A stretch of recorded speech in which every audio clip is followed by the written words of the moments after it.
ಶಾಸಕ ಹ್ಯಾರಿಸ್ ಪುತ್ರ ಮೊಹಮ್ಮದ್ ನಲಪಾಡ್ ಹ್ಯಾರಿಸ್ ಪೊಲೀಸರ ಮುಂದೆ ಈಗ ಡಬಲ್ ಗೇಮ್ ಮಾಡ್ತಾ ಇರುವಂತದ್ದು. ಕಬ್ಬನ್ ಪಾರ್ಕ್ ಪೊಲೀಸರ ಮುಂದೆ ಒಂದು ರೀತಿಯಾದಂತಹ ಹೇಳಿಕೆ, ಹಾಗೆ ಸಿಸಿಬಿ ಪೊಲೀಸರ ಮುಂದೆ ಮತ್ತೊಂದು ರೀತಿಯ ಹೇಳಿಕೆಯನ್ನ ಆತ ಕೊಡ್ತಾ ಇರುವಂತದ್ದು.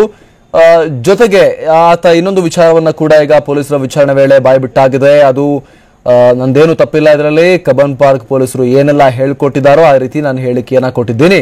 ಕಬ್ಬನ್ ಪಾರ್ಕ್ ಪೊಲೀಸರು ನನಗೆ ಅವರೇ ಹೇಳಿಕೊಟ್ಟು ನನ್ನಿಂದ ಹೇಳಿಕೆಯನ್ನ ಬರ್ಕೊಂಡಿದ್ದಾರೆ ಅನ್ನುವಂತಹ ಒಂದು ಶಾಕಿಂಗ್ ಮಾಹಿತಿಯನ್ನ ಕೂಡ ಆತ ಈಗ ಪೊಲೀಸರ ಮುಂದೆ ಬಾಯ್ಬಿಟ್ಟಿರುವಂತದ್ದು, ಸಿಸಿಬಿ ಪೊಲೀಸರ ಮುಂದೆ ಬಾಯ್ಬಿಟ್ಟಿರುವಂತದ್ದು. ಈ ಮೂಲಕ ಇಲ್ಲಿ ಎರಡು ಅಂಶಗಳು ಸ್ಪಷ್ಟವಾಗ್ತಾ ಇದೆ. ಒಂದು, ಇಲ್ಲಿ ಪೊಲೀಸರೇ ಸಂಪೂರ್ಣವಾಗಿ ನಲಪಾಡ್ ಹ್ಯಾರಿಸ್ನ ಬೆಂಬಲಕ್ಕೆ ನಿಂತುಕೊಂಡಿದ್ದಾರೆ, ಆತನಿಗೆ ಬೇಕಾದ ರೀತಿಯ ಸಹಕಾರವನ್ನ ಕೊಡ್ತಾ ಇದ್ದಾರೆ ಅನ್ನುವಂತಹ ವಿಚಾರ, ಗೂಂಡಾಗಿರಿಗೆ ಬೆಂಬಲವನ್ನು ನೀಡ್ತಾ ಇದ್ದಾರೆ ವಿವಿಐಪಿಗಳ ಮಕ್ಕಳು ಅನ್ನೋ ಕಾರಣಕ್ಕೋಸ್ಕರ ಅನ್ನುವಂತಹ ವಿಚಾರ ಇಲ್ಲಿ ಸ್ಪಷ್ಟವಾಗ್ತಾ ಇದೆ. ಮತ್ತೊಂದು ಕಡೆ ನಲಪಾಡ್ ಕೂಡ ಡಬಲ್ ಗೇಮ್ ಮಾಡ್ತಾ ಇರುವಂತದ್ದು ಕೂಡ ಇಲ್ಲಿ ಬಹುತೇಕ ಸ್ಪಷ್ಟವಾಗ್ತಾ ಇದೆಯಾ ಅನ್ನುವಂಥದ್ದು ಕೂಡ ಇಲ್ಲಿ ನಾವು ಗಮನಿಸಬೇಕಾಗಿರುವಂತಹ ವಿಚಾರ.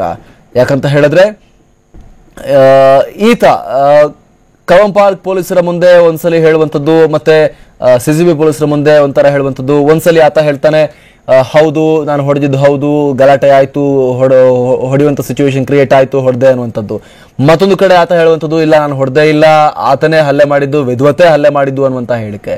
ಈ ರೀತಿಯಾಗಿ ಗೊಂದಲದ ಹೇಳಿಕೆಯನ್ನು ಕೊಟ್ಟು ಒಂದು ರೀತಿ ಕನ್ಫ್ಯೂಷನ್ ಕ್ರಿಯೇಟ್ ಮಾಡುವಂತಹ ತನಿಖೆಯಲ್ಲಿ ಕನ್ಫ್ಯೂಷನ್ ಕ್ರಿಯೇಟ್ ಮಾಡುವಂತಹ ಕೆಲಸವನ್ನ ನಲಪಾಡ್ ಹ್ಯಾರಿಸ್ ಮಾಡ್ತಾ ಇರುವಂಥದ್ದು.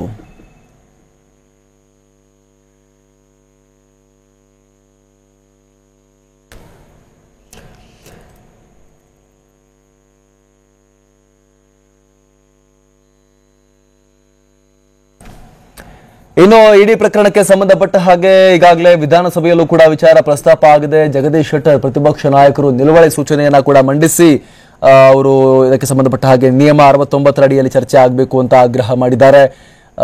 ಅದಕ್ಕೆ ಸಂಬಂಧಪಟ್ಟ ಹಾಗೆ ಚರ್ಚೆ ಕೂಡ ನಡೆದಿದೆ. ಆ ಸಂದರ್ಭದಲ್ಲಿ ಹ್ಯಾರಿಸ್ ಅವರು ಕೂಡ ಮಾತನಾಡಿ ಸೆಂಟಿಮೆಂಟಲ್ ಆಗಿ ಎಲ್ಲವನ್ನ ಕೂಡ ಹ್ಯಾಂಡಲ್ ಮಾಡುವಂತ ಪ್ರಯತ್ನವನ್ನ ಮಾಡಿದ್ದಾರೆ. ಎಮೋಷನಲಿ ಎಲ್ಲರನ್ನ ಕೂಡ ಮಾತನಾಡಿ ಸುಮ್ಮನಿರಿಸುವಂತಹ ಪ್ರಯತ್ನವನ್ನ ಅವರು ನಡೆಸಿದ್ದಾರೆ. ಅದು ಎಷ್ಟರ ಮಟ್ಟಿಗೆ ಪರಿಣಾಮ ಬೀರುತ್ತೆ ಅಂತ ಕೂಡ ನೋಡಬೇಕು. ಹ್ಯಾರಿಸ್ ಅವರು ಕ್ಷಮೆಯಾಚನೆಯನ್ನ ಕೂಡ ಮಾಡಿದ್ದಾರೆ ಮಗ ಮಾಡಿರುವ ಕೆಲಸಕ್ಕೆ ಸಂಬಂಧಪಟ್ಟ ಹಾಗೆ.